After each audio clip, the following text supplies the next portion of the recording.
Order, Mr. Chairman. I call the honourable member Grant Robertson. As the Minister resumes his seat, I have heard a rumour that that Minister did not come down the river on a cabbage boat. I have heard that rumour, and all I have heard tonight confirms to me that Minister very much did come down the river on a cabbage boat. It may well have been the last cabbage boat, but he certainly came down the river on it, because the very last thing he told us demonstrated that he simply didn't understand what this bill is about. And throughout this evening, we have seen from Mr. Banks a level of competence that shouldn't surprise me, but it's worrying in the context of this bill. Throughout this part one, there are numerous references to what the Minister needs to do, what the Minister must do. The Minister may initiate a safeguard investigation.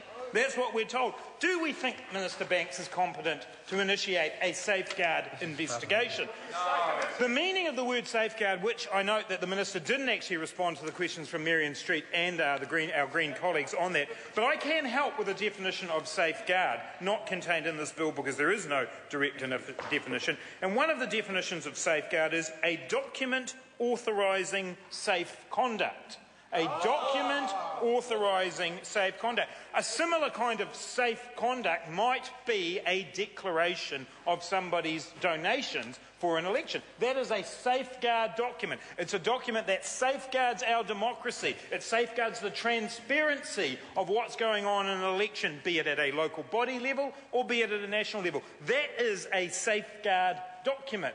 That is what the Minister in this bill is charged with actually creating and initiating, a safeguard document. Has Mr. Banks demonstrated anything tonight that would indicate he was competent to initiate such a thing? Has he demonstrated anything in his recent behaviour that he would be able to do that? He has not, in my submission, Mr. Chair, and that is one of the important roles of a Minister within this bill. Another one of the important roles of the Minister is initiating a review around safeguard, and I refer the new Minister in the Chair to section 23 of the bill, which says the Minister must notify the decision to initiate a review of a safeguard measure, and that notification must state the date on which the review was initiated. It must state the date. I have significant concerns, both from what we have seen tonight from the Minister and his previous record, of his ability to be able to recall the date on which the review was initiated under clause 23. Because Mr. Banks, who would be the Minister under this bill, Mr. Banks would not have the memory, I don't think, to be able to know what date it was, because he's clearly been very confused about dates in the past. Significant confusion about the dates of fireworks displays versus when he got donations.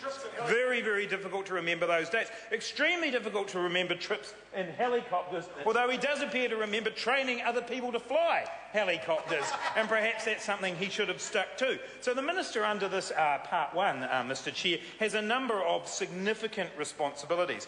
But I think the biggest failing that we've seen tonight from the Minister was to actually be able to articulate what this bill is about. And I find, Mr. Chair, and I may run out of time for this, but I find in these situations it's often good to follow the journey of an issue, of something that's covered by this bill. So what this bill is actually about is what happens to a domestic industry if there's dumping, if there are imports that come in. Now, we can follow a particular import on a journey. Shall we choose a particular import? Are there any suggestions for cabbages, I hear? So if we follow the journey of a cabbages being imported, well, they could be Chinese cabbages. Chinese cabbages are one of the things. If we follow the journey of a cabbage under this bill, under part one, we would discover that a cabbage may come into our country by a number of means. So a cabbage may come in by air, or it may come in by sea.